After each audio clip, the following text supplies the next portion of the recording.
大家好，歡迎大家收睇今日嘅工業工程到人生工程跨世代校友職涯對話分享會。我係今日嘅學生主持 Rainbow， 我係 Steven 高成偉，好高興可以同大家一齊探索工業及系統工程點樣影響職涯選擇同人生規劃。今日我哋邀請咗4位80年代畢業嘅大師兄、大師姐，佢哋分別嚟自製造業、交通運輸、學術界等領域，會同大家分享佢哋無真實故事同埋寶貴嘅經驗，係希望俾大家一齊去發掘未來嘅無限可能。今日邀請到嘅校友有阮華珠女士 Selina，Hello， 曾任 Otis 及港鐵管理層，專注工程、採購同系統管理，具備豐富嘅交通運輸及工程項目經驗。田桂新教授，你好。曾任崇佳實業產品開發經理，城市大學系統工程學系副系主任，現為城大特約教授，具備工業及學術管理雙重經驗。黃顯良先生，佛山 Thunderpower Industrial Limited 創辦人，專注喺嬰兒塑膠用品同埋代工生產，具備豐富嘅產品設計同埋創業嘅經驗。黃桂榮先生，資深玩具同埋電子產品工程嘅高層，歷任美泰、匯美等嘅企業，專注喺生產管理同埋精益改善，現為工業顧問。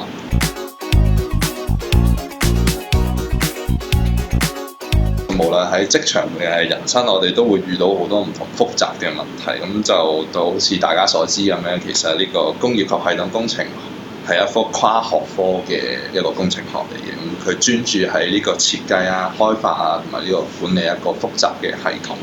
咁佢嘅核心咧就會用到頭先大家提到嘅系統化嘅思維啦，去整合唔同領域嘅知識咁樣。咁就想請大家都分享一下，你哋點樣去透過呢一個思維去解決一啲複雜嘅問題？有冇一啲現實嘅例子可以同我哋學生去 share？OK， 或者我又嘗試下分享我啲經驗啦。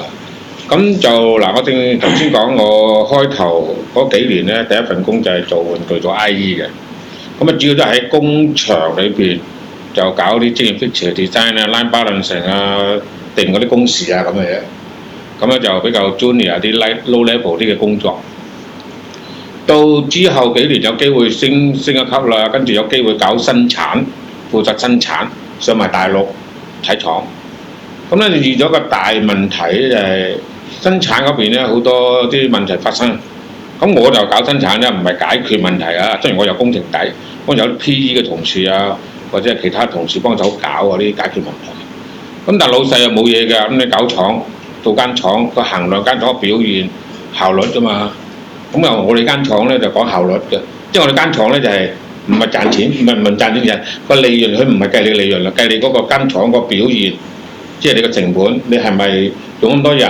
佢 IE 定嘅工時俾你係咪能夠做到嘅效率？佢睇下效率嚟去定你間廠嘅表現嘅。咁啊，同一啲真正嘅工廠老細要 make profit 嗰啲有啲唔同嘅。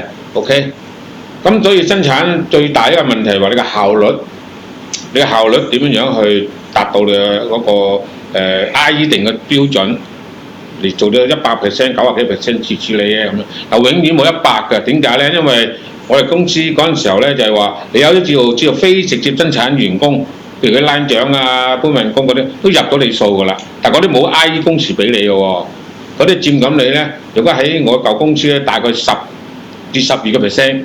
咁所以如果你能夠做到80幾、88咧，你即係代表100%㗎啦。咁你如果做咗80幾啦，老細實唔收貨，起碼要90。咁你能人所不能嘅，要即係話你要超過100%。咁點搞咧咁？咁嗰陣時候咧，我又本身好彩，因為 IE 有 IE 嘅底，亦都受過訓練。咁我識得指點樣去計。嗱 IE 幫手定工時，我又去睇下我啲同事做成點。咁我變咗咧，我就有個系統，都係隻系統塊就係我睇下每條 line，我負責個工廠每條 line 佢出嚟嘅效率係點？佢點解呢條 line 咁差？除咗 IE 俾啲資料之外，IE 只係俾工時你唔得啊！你生產嘅事啫嘛，你工人做得曳啊，你管理差，咁我要管生產，我哋管我啲生產科文，我捉佢上嚟台。喂，嗱阿姨呢個俾出嚟咁嘅，你又咁嘅。嗱我而家分析到啦，你哋呢幾條友仔咧做得慢，整緊成條拉。咁變咗呢個話，即係有個重點俾到我啲同事。嗱，通常咧又唔係得罪啲生產嗰啲同事嚇，佢哋管生產啲人比較即係嗰個基層嗰個學識水平冇咁高嘅，佢高過做工程師㗎啦嚇，做主管嗰啲梗係一味就衝啊，有咁嘅衝勁，但係嗰個學術思維佢冇嘅，咁我可以教到佢，即係教到佢，起碼我話你聽，嗱阿姨佢工時咁樣分出嚟嘅，你覺得有問題你要同佢一齊要討論，唔係拗討論。究竟你啱定佢啱？有隻阿姨做啲嘢雖然未必啱㗎，我做個阿姨啊有錯嘅。咁變咗咧，我利用呢樣嘢俾佢哋，同埋咧亦都我喺工作上咧學到就係工業有訓練嘅，學咗啲咩叫 Pareto diagram 啊排列圖啊嚇，即係 College 嘅 7-2 嚇，跟住又做啲咩80-20定律啦咁樣。你有好多問題解決，你一時間解決唔到咁多問題嘅喎，又揀啲最重要嘅問題。最少呢一樣嘢解決到之後，可以解決大部分問題80-20定律，咁令到我啲生產方面都識得80-20定律，識得呢啲做排列圖。咁咧希望咁樣令到佢哋知道個問題喺邊度，自己知道呢條工人唔得，嗰個格局唔得，嗰條線排得唔合理，佢提出嚟同有關部門去爭取。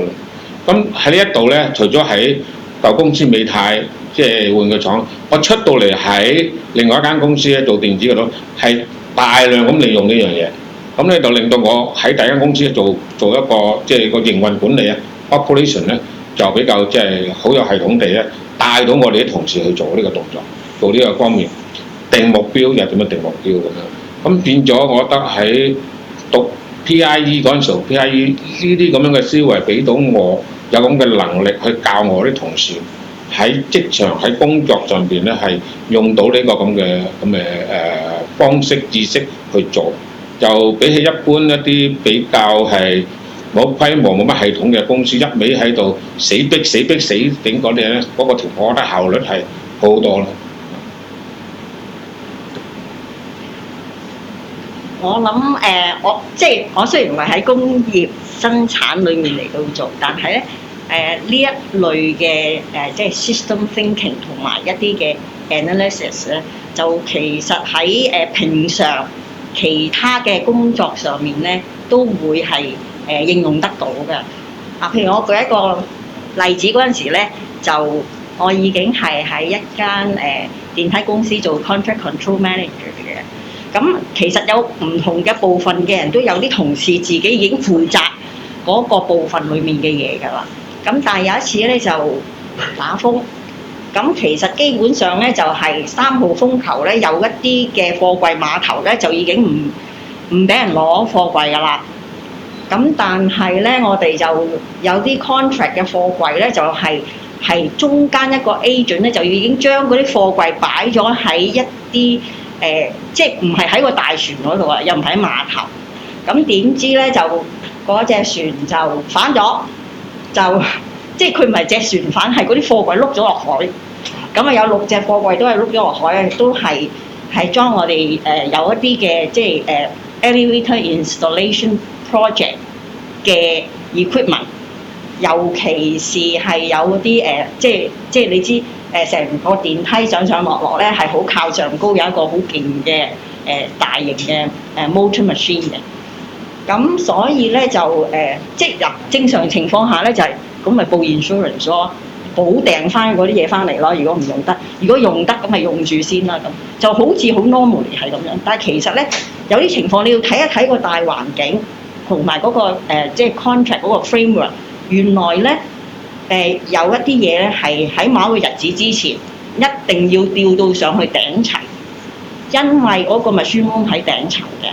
咁如果你等到佢慢慢掟翻嚟咧，人哋嗰個大嘅稱咧，即係嗰個係 main contractor 嘅，咁佢就已經要拆啦。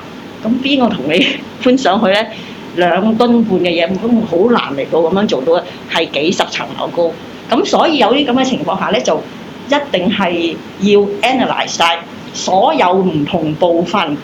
如果要令到嗰幾部機器喺某一個時間一定要離譜，因為就算廠都冇可能係 ready 已經有一個因為有啲 contract 係 tailor make 嘅嗰個 machine， 咁所以變咗都會用一啲即係 analysis 就睇下嗰個即係 critical path 啦，空運一個2噸幾嘅motor machine 嚟，都要去計一次嗰個價錢係幾多，然後揾到一個做法係最少嘅 cost expenditure 嘅，因為你唔敢肯定嗰個 insurance 公司幾時先話賠翻筆錢俾你嘅，咁所以呢啲咁嘅情況下咧，我諗就算你做任何一間公司一個management position 嘅人，最好你都係比較上掌握得好少少，因為有啲嘢係 interactive 嘅即係影響嚟嘅。如果到你每一個範疇慢慢再去做翻呢個範疇應該做嘅嘢咧，可能對唔住啦，太遲啦，因為有啲 contract 咧係你一部電梯交唔到貨，係嗰個 contract 底下嘅30部電梯係一齊罰錢嘅。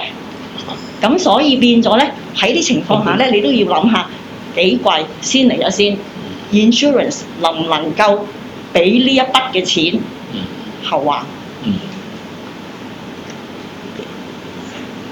就住個系統性思維咧，其實頭先我之前都提過，對我嚟講咧喺 PIE 裏邊所學嘅咧係對我影響好大。因為我仲記得咧，我第一堂上呢個 PIE， 一上去嗰個 lecture theatre， 我唔記得3年幾啦，望到個白板啊，嗰陣時白板黑板唔記得咗，冇所謂，就係畫一個 block diagram， 跟住個 input output， 跟住又 close loop， 跟住 open loop。嗰時我唔識㗎，我都唔識㗎。但係呢一個咁嘅好鬼簡單一個咁嘅 block diagram 咧，其實喺以後我嘅工作日子裏邊咧，影響好大，好幫助到我。因為呢一個就係一個嘅系統性，即係個系統性嘅情況。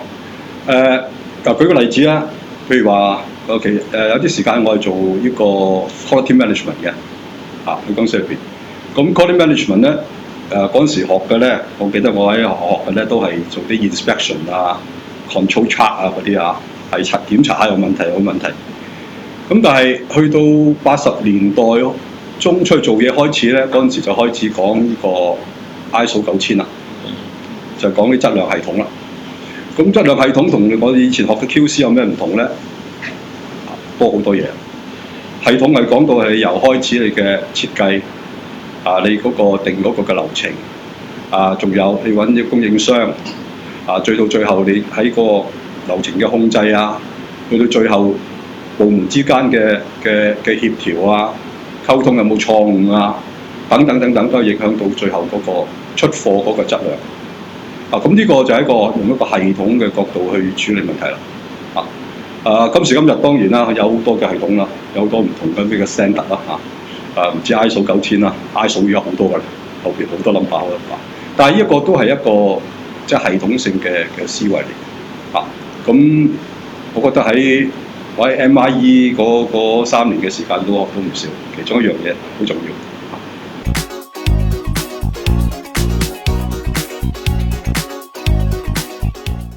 所謂人生工程就好似規劃一個複雜嘅項目咁，我哋每個人都喺自己嘅職涯入面擔任一個工程師嘅角色，一路上咧可能會遇到好多關鍵嘅選擇啦，點樣去分析啦同埋決策，往往都會影響住我哋成個人生嘅路向嘅。咁 Dr. Chin， 我想問下喺教育者角度上面，社會同埋教育嘅巨變咧，點樣令到80年代同埋今日年輕人嘅職涯選擇有啲出現啲咩分別咧？咁咧首先咧我好感恩，因為喺80年代咧就係製造業嘅黃金時期。咁啱啱讀佢呢個 PIE， 雖然我都唔知點解讀 PIE， 所以你要去讀 PIE。我原先諗住做老師噶嘛，走去中學教書噶嘛，後尾去咗呢個 PIE 咁但係喺80年代我哋畢業出嚟嘅時候咧，我諗好多同學都會同意下。嗰陣時因為一個喺香港製製造業咧黃金時代咧，咁所以我哋譬如揾工都比較容易。加人工都係比較容易就係咁嘅樣啦。咁但係慢慢咧，我自己為例啦嚇。咁我過咗10年之後咧，我嗰陣時俾自己有個目標，就係10年後咧，我要諗一諗點處理啊，即係嚟緊要點做個 further career development 應該點做。咁就10年後咧，嗰陣時我都做過啲分析啊，用啲 decision tree 啊，慢慢畫出嚟啊，將來點咁樣。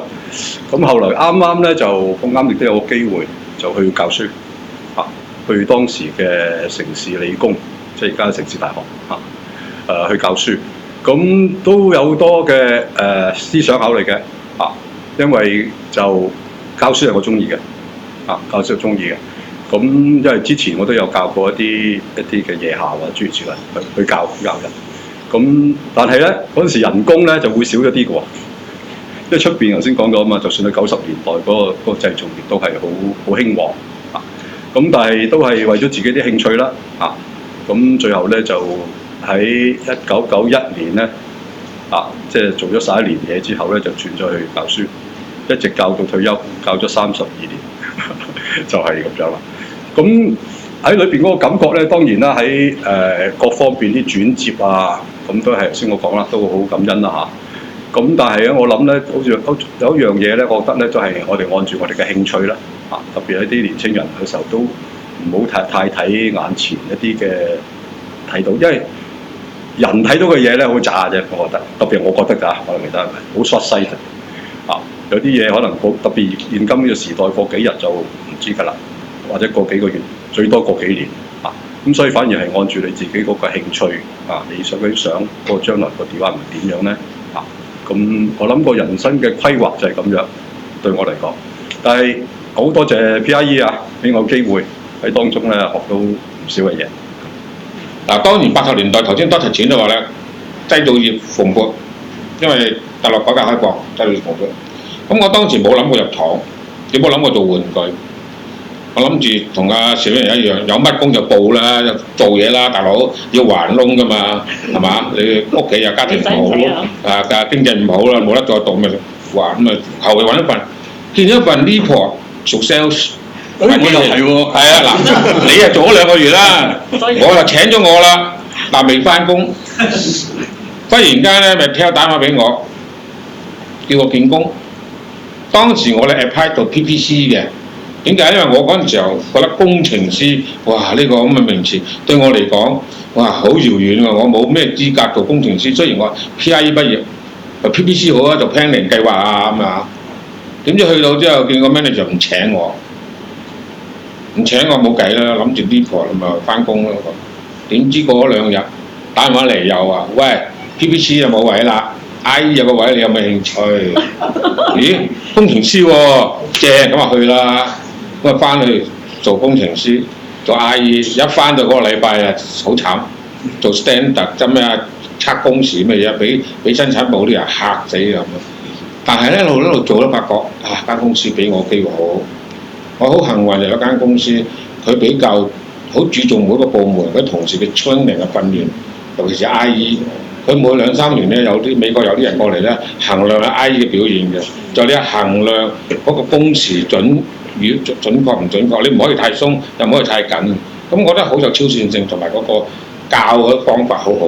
咁一做 IE 啦，跟住做落有機會做生產。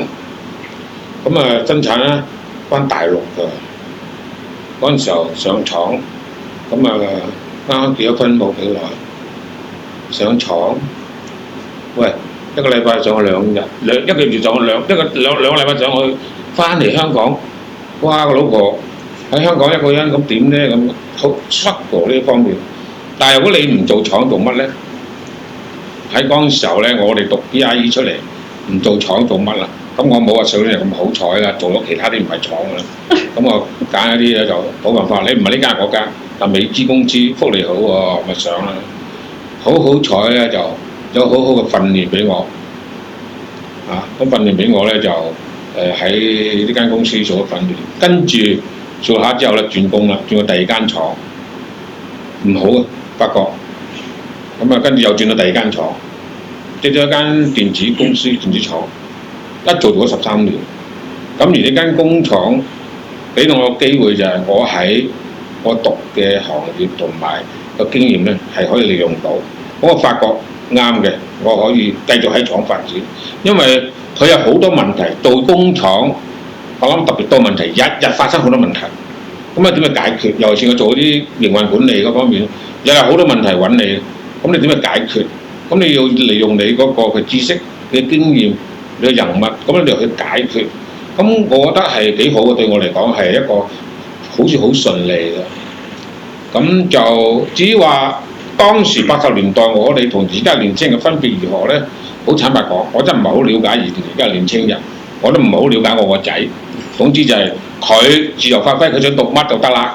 佢要讀呢樣讀嗰樣，咁啊讀數學嘅，出嚟就做金融冇所謂。總之佢開心得啦。咁我覺得一樣嘢就話，我哋嗰一年呢，唔係話我想揀乜做乜，而係個形勢俾到你有乜你好做啦，你冇得揀㗎。而家唔係，覺得你想做乜就可以揀乜，機會好多嘅。但我始終覺得一樣嘢就係話，你揀嗰樣嘢，你只係有興趣做。無論你讀乜嘢嘅subject出嚟，讀咩學科，你出嚟利唔利用到一件事，最重要就話你係咪揾到個工作上嘅興趣？如果揾到個工作上嘅興趣，你讀乜都冇所謂，你自自然然呢，有機會就係識到人、學到嘢，有人教你，然後你喺你嗰個你選擇個職業方面發揮到你嘅所長。唔介意我補充少少，其實每一個行業去做到話，當然啦，係每個行業喺頭5至10年呢，就係你進入嗰個行業或者工業啊，鬼佬講進入個 industry 裏邊啊，任何一個行業都係去到咁上下呢，就離唔開人，就嗰個管理。當你去到管理嗰陣時呢，就你運用咗你之前開始嗰陣時，你由唔理你由開始 junior engineer 啊、assistant engineer 啊、senior 啊、manager 啊咁樣做，咁你就會去做到嗰個管理係對人。當你一對人嗰陣時咧，就唔係技術嘅，係人嘅問題，全部都係處理人嘅。當你處理到啲人個問題咧，因為下邊嗰啲人就做技術啊嘛，你就係用呢班人去做嗰個技術咁樣。只不過就係話，你會同佢講埋少許相同嘅嘢啦，因為你永遠唔夠下邊嗰班人係熟過你嘅。舉個例就話，做模具，我而家想一班，好似我有成班模具個工程喺跟我後面咁樣樣。佢講做嘅嘢咧，我知啲。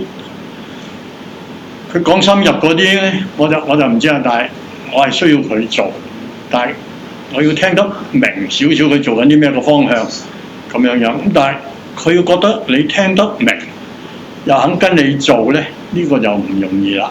因為咧，當佢覺得你聽唔明咧，咁樣樣咧，你唔會有個效果嘅。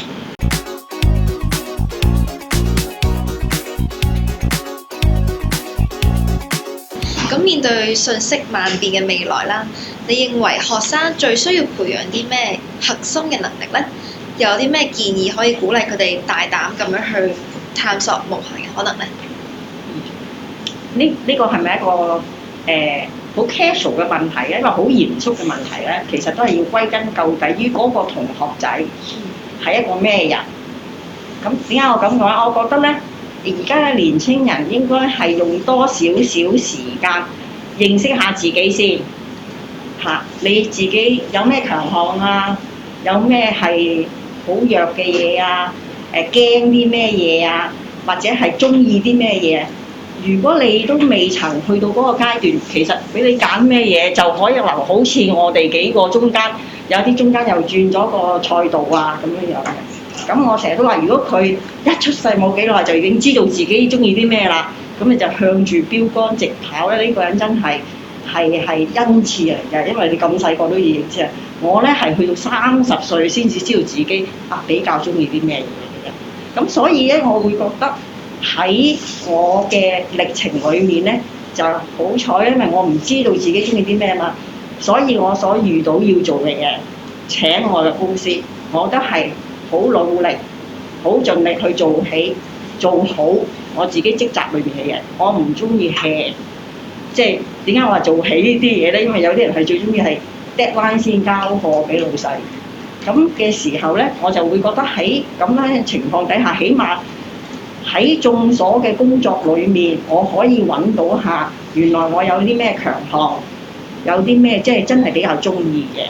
咁然後我先再發更大嘅力去嗰個方向。咁另外我想講下就係、其實喺做嘢嘅過程裏面，或者係行人生嘅路程裏面，有幾樣咧嘅鎖匙嚟嘅。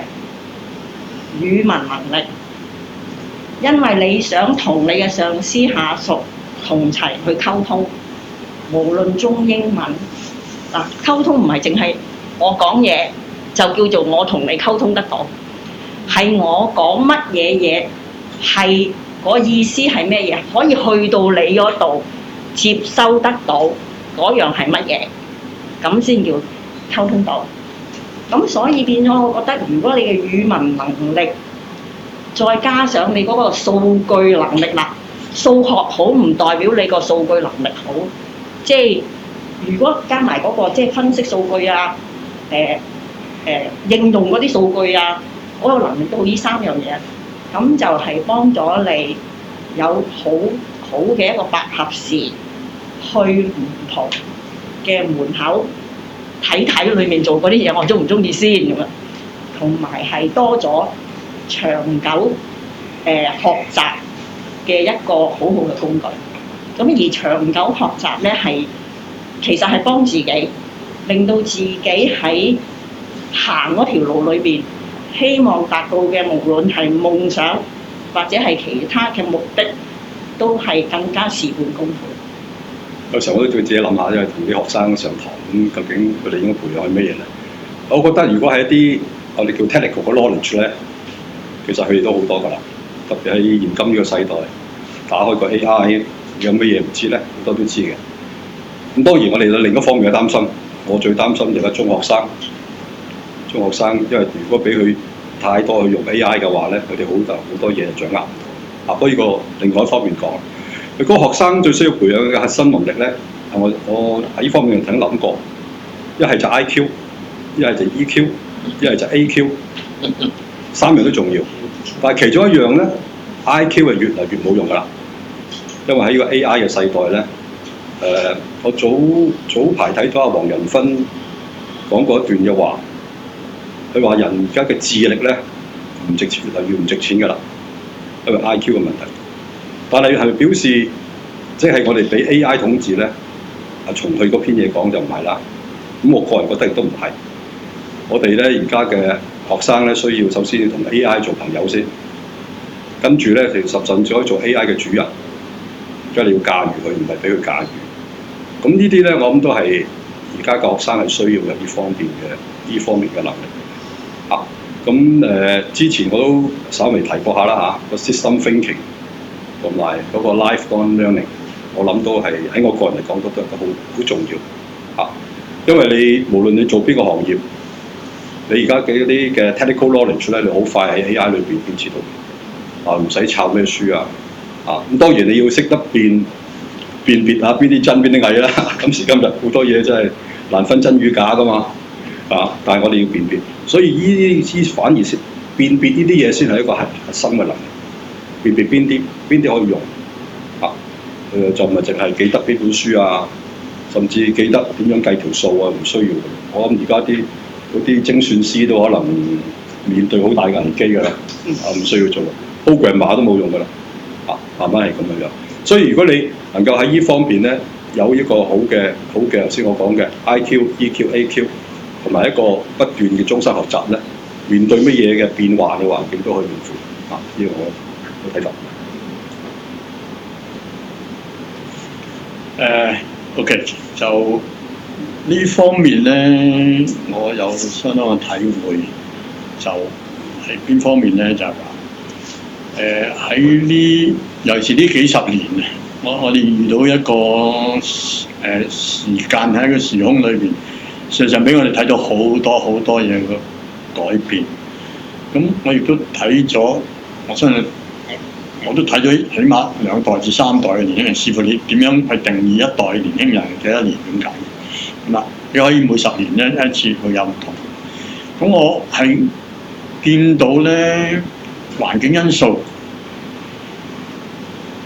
你喺當地嗰個環境因素對嗰個年青人嗰個日後個發展有相當嘅。咁最近我先至啱有個客戶美國嚟嘅，啱先都同傾到好多嘢，都傾到佢喺美國啲年青人又點啊，讀書又點啊，香港我哋啲年青人讀書又點啊，呢個時代啊，中國啲年青人點啊。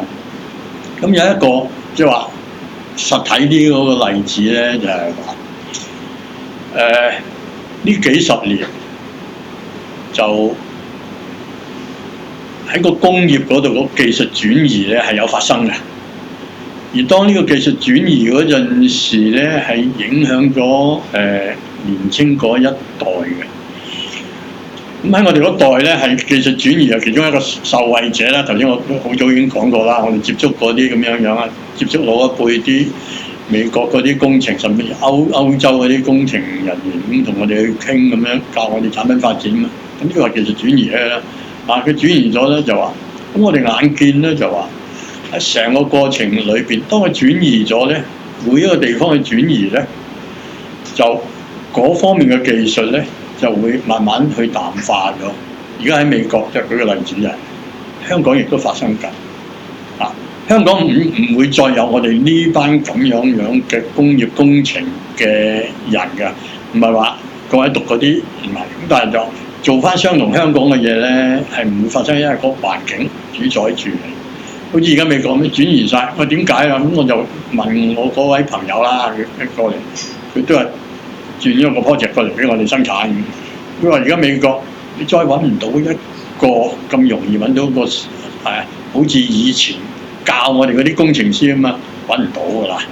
咁啊轉翻落嚟就要靠國內啦咁樣。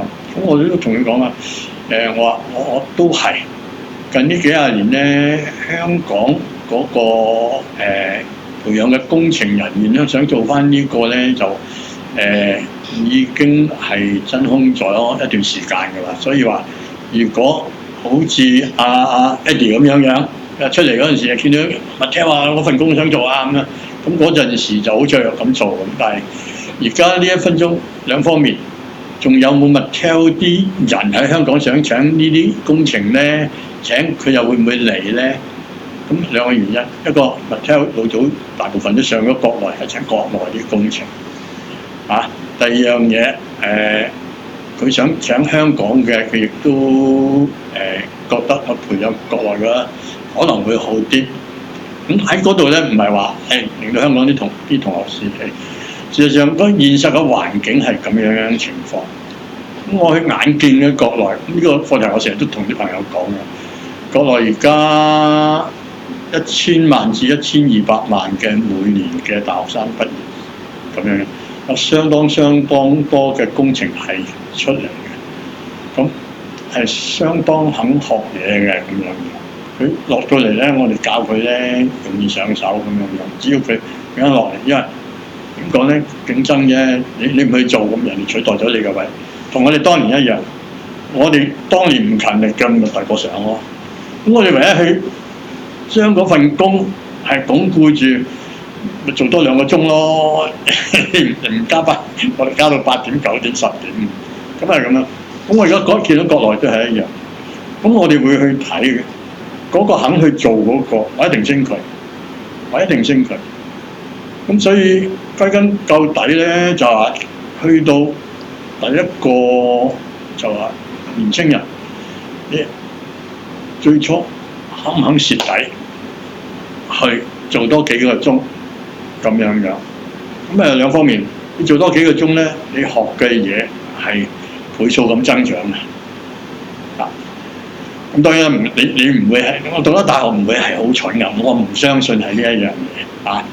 咁第二樣嘢咧，就當你學得到嗰個咧，會有人睇得到你嘅能力，你會上得到。所以從你當然學科學某一個行業有關係啦，咁但係就話係咪好重要咧？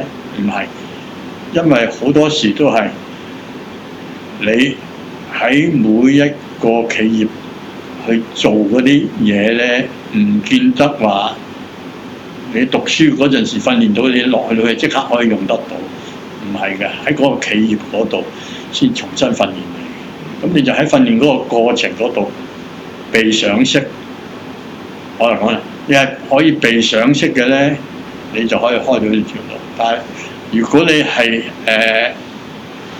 人哋賞識唔到你嘅咧，要諗下點解唔可以被賞識。呢個又係我見好多而家我請過好多年青人喺國內裏邊咁樣嘅，咁啊我係揀一啲有條件係做我，譬如話我工廠裏邊一啲核心嘅人，每一個企業核心嘅人咧好少嘅，你係做到嗰個企業嘅 core people 咧，係打風都打唔甩你嘅，係要人哋留你。係人哋會自動會留你，你唔需要舉手話我做咗咁多嘢，點解你唔加我人工啊？唔需要嘅。到嗰個喺嗰個企業嗰度覺得至驚就係你唔出聲咁走咗去，佢就用佢已經感覺得到你想走啊！唔好走住，加你人工係點睇啊？咁呢個係好現實嘅。咁啊，睇到係呢樣。OK， 嗱我咧就根據我經驗同埋嗰個心得啦嚇，我覺得有3個核心能力，我覺得嗰個學生應該要培養嘅。第一個咧就係要自我認知嘅能力。嗱呢個自我認知能力即係話你要自己知道自己嗰個專長係乜，能力係乜，興趣係乜，你讀書讀邊科，你讀唔得到，做工做咩工作，你適唔適應？學唔學到嗱？呢個要自我認知嘅，有啲人未必有呢個能力嘅，唔知嘅。好似我開頭咁樣，80年代讀 PI， 我唔知自己乜咁啊！我缺乏呢樣嘢，不過我好好彩嘅啫嚇。第二樣嘢就話你有一種阿米巴細胞嗰種能力，即係變化適應。你隨着唔同嘅環境、唔同嘅惡劣勢嘅環境，好嘅環境就要變，要適應，去變通。第3樣嘢咧，我諗你就最好重要㗎。大家有冇中意睇武俠小説咧？有啲咩吸星大法、有種化功大法？嗱，兩樣嘢好唔同嘅喎，都係吸咗人哋嘅功力。嗱，吸星大法咧就係你吸到人哋一樣嘢，利用咗之後加強自己能力。化功大法就吸到就嘥晒冇料。嗱呢樣嘢我喺做精益嗰陣時候咧，就領略到翻嚟啊！嗱，精益又嗰陣時候講7大浪費啊嚇，即係咩過多嘅動作啊，多餘咁樣7大浪費。我嘅經驗咧就有9大浪費。有一樣嘢就係有好嘅嘢你發揮唔到，另一樣嘢就話你好嘢發出嚟啦，唔識得利用。咁如果嗰個吸精大法同化功大法就呢樣嘢，如果你能夠利用到你就吸精大法咯，你利用唔到嘥咗個咪化功大法咯。所以由嗰啲3個核心能力，如果學生能夠掌握得到咧，無論你讀邊一科，無論你係讀咩職業，你應該無往而不利。我想補充少少。頭先我哋因為我哋都係喺呢個45年前畢業嘅，咁所以我哋好多時候我哋分享經驗咧，都係一啲關於製造業 manufacturing 嘅，咁但係今日咧，大家可能對於讀 ISE 嘅同學都知道啦，咁可能係製造業亦都冇80年代個情況，但係你哋唔需要擔心個，因為製造業唔會冇㗎，係啊，唔單製造業冇，其實你喺 ISE 裏邊所學嘅嘢咧，喺所有嘅機構都啱使，係完全啱使嘅，因為目的就係提高你個效率，提高你嗰個質量，所以所做嘅都係快靚正，目標就係快靚正嚇。咁所以特別而家我哋以前學嘅嘢同而家學嘅嘢係唔同嘅。我哋以前嗰啲仲揸住個咪錶喺度度落嗰啲，雖然個概念係好一樣，今日咧可能係需要好多嘅智能方面嘅嘢啦，智能製造智能控制用 AI 用大數據等等啦，呢啲方面可能唔同。但係你可以實在可以幫助到每一個嘅機構，頭先都提過下，可能係醫院大家樂美心大家樂或者係其他地鐵等等嘅情況。所以讀 ISE 嘅學生咧，基本上喺方面咧都有好大發揮嘅機會嘅。雖然我哋之前就喺製造業多，但係你哋好多前面好多嘅機會。我絕對贊成嘅，因為點解咧？都重複嗰句咧。學校只不過係開條鎖匙入去嘅啫。咁要用到而家我哋學咁多學科咁樣，然後去擺落去某一個所謂企業裏邊可以用得到嘅咧，唔係嘅。當你去到嗰個企業裏邊咧，就係好少好窄嘅範圍，同埋可能嗰好窄嘅範圍你要重新再學，然後先至發揮嘅。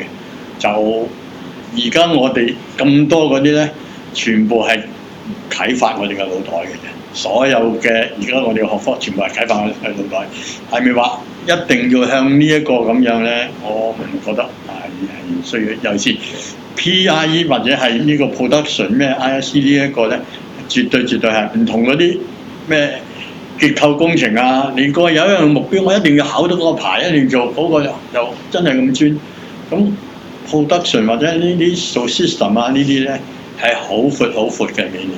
係每一個行業都需要嘅，咁所以我哋坐喺度，我好相信而家咧，我哋啲同學係喺涉獵到好闊嘅範圍嘅行業嘅，絕對係。咁就多謝晒各位今日咁精彩嘅分享啦！咁我哋亦都聽到師兄師姐點樣將你哋學到嘅嘢轉化成你哋嘅而家所得到嘅成就啦，你哋所得到嘅嘢啦，同埋你哋嘅職涯嘅選擇。咁我哋都明白到咧，究竟呢一個嘅思維點樣去幫助我哋拆解人生同埋工作上嘅不同嘅難題。希望各位同學都可以將今日吸收到嘅經驗同埋智慧，好好運用到自己未來嘅人生工程上面，探索各種嘅可能，將我哋 ISC 嘅精神繼續喺未來發揚光大。最後，再次衷心感謝咁多位校友翻嚟進行咁多寶貴嘅分享，多謝大家。